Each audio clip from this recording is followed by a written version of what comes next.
ጤና ይስጥልን ኢትዮ ፍሮንቶች ነን። ዛሬ አብራችሁን ስትቆዩ ገጣሚና ጸሐፊ ተውኔት በረከት በላይነህ ከደጃፍ ፖድካስት አዘጋጁ ዳዊት ተስፋዬ ጋር ስለ ኢትዮጵያ የባህር በር ጉዳይ ባወሩት የሁለት ክፍል ቪዲዮ ላይ የምንላችሁ ይኖራል። እስከዛው ቻናላችንን ሰብስክራይብ፣ ላይክ እና ሼር እያደረጋችሁ አብራችሁን ቆዩም። በመጀመሪያ በረከት በላይነህ በስነ ጽሑፍ ችሎታው በተለይ በደረሰው የእያዩ ፈንገስ የአንድ ሰው ተውኔት ጽሑፍ ሐሳቡን እንዲገልጽለት የሚጠቀማቸው አነጋገርና አጻጻፎቹን አለማድነቅ አይቻልም። ይህ የደጃፍ ፖድካስቱ ዳዊት ተስፋዬ በረከት በላይነህ ከዚህ ቀደም በዚሁ ፖድካስት ላይ ባደረጋቸውም ሆኑ ባለፈው ሳምንትና በዚህ ሳምንት ካደረጋቸው ቆይታዎች ላይ ግን ካወራባቸው ጉዳዮች ቀጥታ ግንኙነት ያለው ጥናቶችን መስራትና ከገለልተኝነት አንጻር ብዙ ጥያቄዎችን የሚያስነሱ ሐሳቦችን ሲሰነ ዝር በስፋት አይተነዋል። ከቅርብ ጊዜ ወዲህ ኢትዮጵያ የባህር በር ጥያቄን ማንሳቷን አስመልክቶ በሁለት ሳምንት ያደረጋቸው ቆይታዎች ላይም እጅግ ለመቀበል የሚያስቸግሩ ሐሳቦችን ሲያነሳ እንመለከተዋለን።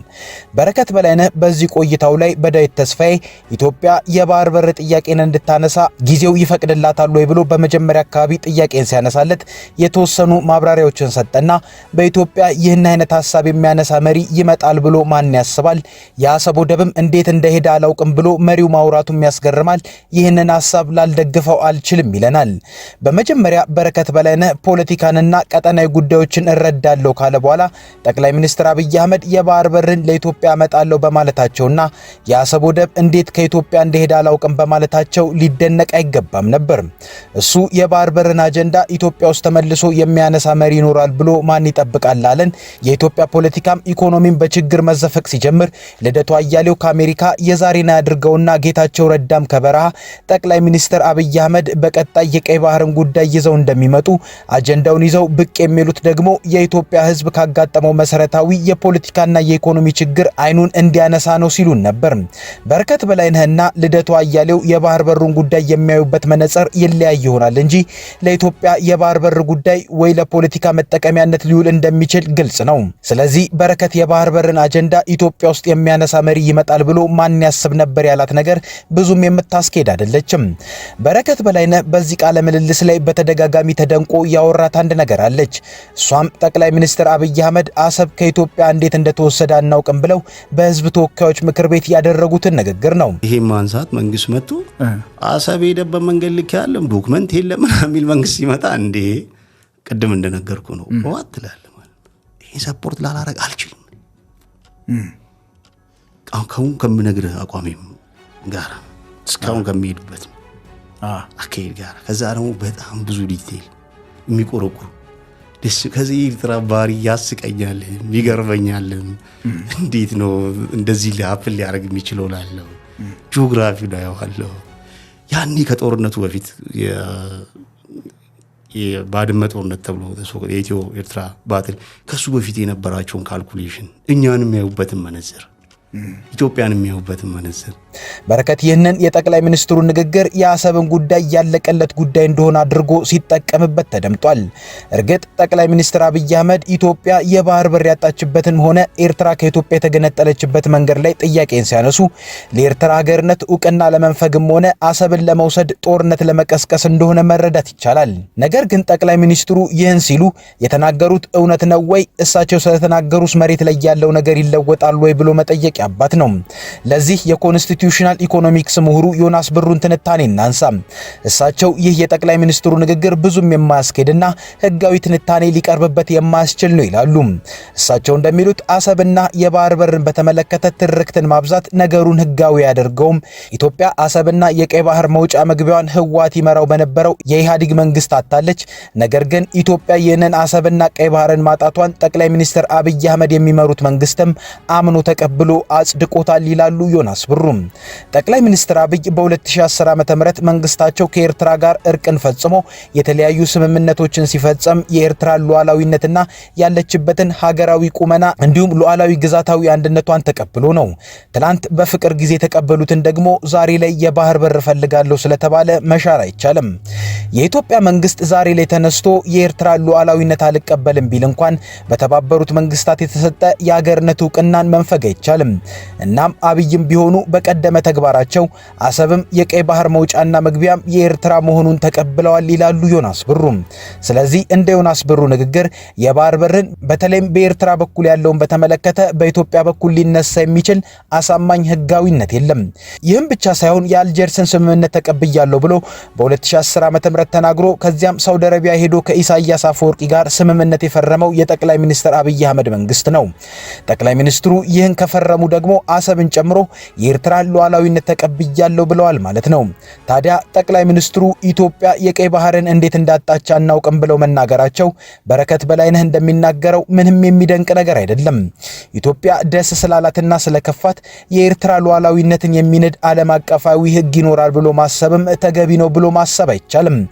በረከት በላይነህ እዚህ ጋር እነ የተባበሩት መንግስታት ምንም አያመጡም አይነት ሐሳብን ያነሳል። ለዚህ ማጣቀሻው ደግሞ የሩሲያው ፕሬዝዳንት ቭላዲሚር ፑቲን ከዩክሬን ጋር ሲዋጉ እነ አንቶኒዮ ጉቴሬዝን አልሰማም ስላሉ ነው። እዚህ ጋር ዳዊት ወሳኝ ነጥብን ያነሳል። ፑቲንማ ፑቲን ስለሆነ ነው በሚል ተገቢ ነጥብ ነው። ታዲያ በረከት ሁሉም በቀጠናው ነው፣ ኢትዮጵያም በቀጠናው እንደዛ መሆን ትችላለች የሚል ይዘት ያለውን ነገር አወራም። የደም ፊርማ ጸንቶ አያውቅም ባይ ከዛ ዩኤን ምናምን ይላል ይመጣል። ዩኤን እንደዚህ ዩኤን የለም መልቲፖላሪቲ ነው በቃ አሁን ዩኤን አልገባኝ። በዩኤን ገጸና ነው እንደዚህ ነው ያለው። ዩኤን በልደበድበው ነው አሁን ኢትዮጵያን ዩኤን እዚህ ቢመጣ አሰብም ቢይዝ የለም ዩኤን በቃ እናንተ ቻው ብሏቸዋል እኮ ፑቲን ዩኤን ምን የምንላቸው ነገሮች የሉም። አሁን ሚድል ፓወር ምናምን የሚወሰንበት ጊዜ ነው ወይ ኢንተርናሽናል ወርልድ ኦርደር የምትለው ፌል አድርጓል። እንዲህ ከሆነ ታዲያ ኢትዮጵያ የባህር በር ለማግኘት ለሶማሌላንድ እውቅና ለመስጠት ስትዘጋጅ ዓለም አቀፉን ጫና መቋቋም አቅቷት ከወራት በኋላ ሐሳቧን ስትቀይር እስራኤል ከኋላዋ መጣ ለሶማሌላንድ የሀገርነት እውቅናን ሰጥታ ብዙ እርምጃን ለምን ተጓዘች የሚል ጥያቄን እናነሳለን። ይህ የሚያሳየው ማንም ሀገር የሆነ ቀጠና ላይ ስላለ የቀጠናው ፑቲን መሆን አለመቻሉን ነው። በረከት በላይነህ የኢትዮጵያ መንግስትን ለመደገፍ የሚሄድበት ርቀት አስገራሚ ሆኖ የሚመጣው እዚህ ጋር ነው። ዳዊት ተስፋዬ አሁን የሚነሳው የባህር በር ጥያቄ እንደ ሶማሌላንዱ ላለመሆኑ ምን ዋስትና አለው አይነት ጥያቄን ሲያነሳለት በረከት ከሶማሌላንዱ ጋር የተደረገው ስምምነት በፊትም ልክ እንደሆነ አላምንም ብሎ ጥሩ ሐሳብን ካነሳ በኋላ አሁንም የሶማሌላንድ ጉዳይ ግን ተጠናቋል ማለት አልችልም፣ ምክንያቱም ስምምነቱን ትተኗል አልተባለም አለ። እንዲህ ከሆነ ታዲያ ጠቅላይ ሚኒስትር አብይ ቱርክ አንካራ ሄደው ከሶማሊያው ፕሬዝዳንት ጋር የፈረሙትን ስምምነት በረከት የት ሊያስገባው ነው? በአንካራው ስምምነት ጠቅላይ ሚኒስትሩ የሶማሊያን ግዛታዊ አንድነት አከብራለሁ ብለው ፈርመዋል። ይህ ማለት የሶማሌላንድን የሶማሊያ አካልነትን ተቀብያለሁ፣ የፈረምኩትን የመግባቢያ ስምምነትንም ሰርዣለሁ ማለታቸው ነው። ጠቅላይ ሚኒስትሩ በተግባር የሶማሌላንዱን የመግባቢያ ስምምነት ቀደውት እያለ በረከት ግን ስምምነቱን ትተኗል ተብሎ ለምን በቃል አልተነገረንም ብሎ ማስረዳቱ ተገቢ አይደለም። የደጃፍ ፖድካስቱ ዳዊት ተስፋዬ በመጀመሪያ ክፍሉ ላይ ሌሎች ወሳኝ ጥያቄዎችን ለበረከት በላይነህ አንስቶለታል። እሱም በኢትዮጵያ ውስጥ ያለው የደህንነትና የጸጥታ ጉዳይ የሚፈለገው የባህር በርን ማስገኘት ያስችላል ወይ ሲል ጠይቆታል። እዚህ ጋር በረከት ይቻላል፣ ዝም ያለ ብዙሃን አዲስ አበባ ውስጥ አለ፣ ሞቢላይዝ ሊደረግ የሚችል ሀገር ውስጥ ያለው በመንግስት የተከፋው ህዝብ ንቅናቄውን ሊያስቆሙ አይችልምም፣ ዲፕሎማሲውንም ለመስራት ዋይት ሃውስ መግባት የሚችል ኃይል አለ ሲል መለሰም። ዳዊት ደግሞ ጥያቄውን ጠበቅ አድርጎት ታዲያ ባልተጠበቀ ሁኔታ ወደብ ሲባል ይጠበቅ የነበረው ሞቅታ የጠፋ ብሎ ሲጠይቀው እሱን የምናየው ንቅናቄው ሲጀመር ነው ብሎ ይመልስለታል። ዳዊት ተስፋዬ እንደገና በመቀጠል ለጉዳዩ ማለትም ለባህር በር አጀንዳው ያለህ ስሜት ሌላ እንዳታድርጉ ይሆናል እንጂ የባህር በር ሲባል ያለው ነገር የተቀዛቀዘ ነው ሲል ጠይቆታል። በረከት እዚህ ጋር ነገሩን ይባስ ብሎ አቅልሎት ኢትዮጵያ የባህር በሩን የምታገኘው አንድ የጧት ስንነሳ በምንሰማው ዜና አይነት ነው የሚል አይነትን ምላሽ ሰጥቶታል። አሰብን አንተ በምትለው ሌቭል ይዞ ከመቀጠልና ምናምን ጋር የሚያዝ ነገር አለው። አዲስ አበባ ላይ ምንድነው ቢውል እየተደረገ ያለው? ሚሊተሪ ምን አይነት ዊንጎችን ነው ማዘዝ የሚችሉት? እንደዚህ አይነት ጥያቄዎችን ስትጠይቅ ምን አይነት ሰዎችን ማስተባበር ይችላል? የቱ ጋር ነው ዲስኮንቴንት ያለው ምናምን የሚለው ስትጠይቅ ስቲል ሂውጅ አማውንት ኦፍ ማቴሪያል፣ የሰው ኃይል፣ አይዲዮሎጂ ምናምን ሙቭ ማድረግ የሚችል አካል አለ። በጣም ዝም ያለ ሰፊ አካል። ይህን ሁሉ ተንተነ የቱ ጋር ነው ተጋላጭ የሆነው ይሄ መንግስት ምናምን ብለህ ስተነትነው ስቲል በጣም ብዙ ሞቢላይዝ ማድረግ የሚችለው በፓርቲ ደረጃ በአዳራሽ ውስጥ ማሳመን የሚችላቸው ሪቶሪካሊ ማለት ነው መምራት የሚችላቸው ኃይሎች አሉት። ስቲል ቁጭ ብሎ ከ4 ኪሎ ሆነ ኢንተርናሽናሊ ኮሚኒኬት የምታደርጋቸው ብዙ ኃይሎች አጠገቡ አሉ። ሊያውም ደግሞ ስትሮንግ ናቸው ብለን የምናስባቸው ሪጂናሊ በጣም ኢፌክት እያመጡ ያሉ ሪሶርስፉል የሆኑ ሀገራት ዋይት ሃውስ እና ምናምን ድረስ ፔኔትሬት አድርገው ገብተው ኢንፊልትሬት አድርገው ገብተው ምንድነው ሐሳባቸውን ማንቀሳቀስ የሚችሉ ኃይሎች ጋር ግንኙነት ያለው አመራር ፓወር ነው ያለው። ይሄንን ለማስጠበቅ የሚሳነው የአገር ውስጥ ያሉ ዲስኮንተንቶችም ስለሚያውቁት ፖለቲካሊ የራሳቸው እነሱ ዲስኮንተንቶች ይህንን ማጨናገፍ በሚችልበት ደረጃ አይደለም። በረከት ለነዚህ 3 ጥያቄዎች የሰጣቸው ምላሾች አስገራሚ ናቸው።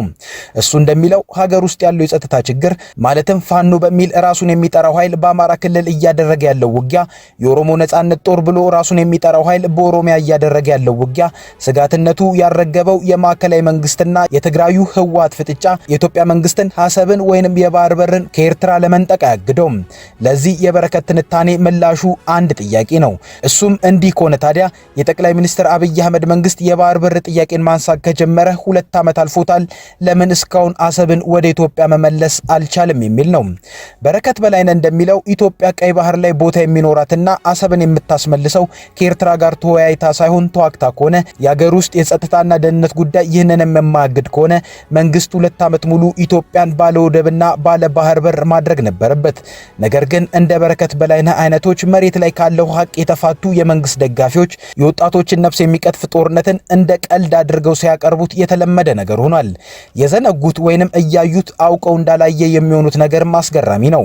ዛሬ ላይ የሀገሪቱ መከላከያ ሚኒስቴር ምክትል ኢታማዦር ሹምን ጨምሮ አሉ የተባሉ ዋና ጄኔራሎች ሙሉ ውሎ አዳራቸው አማራ ክልል ነው።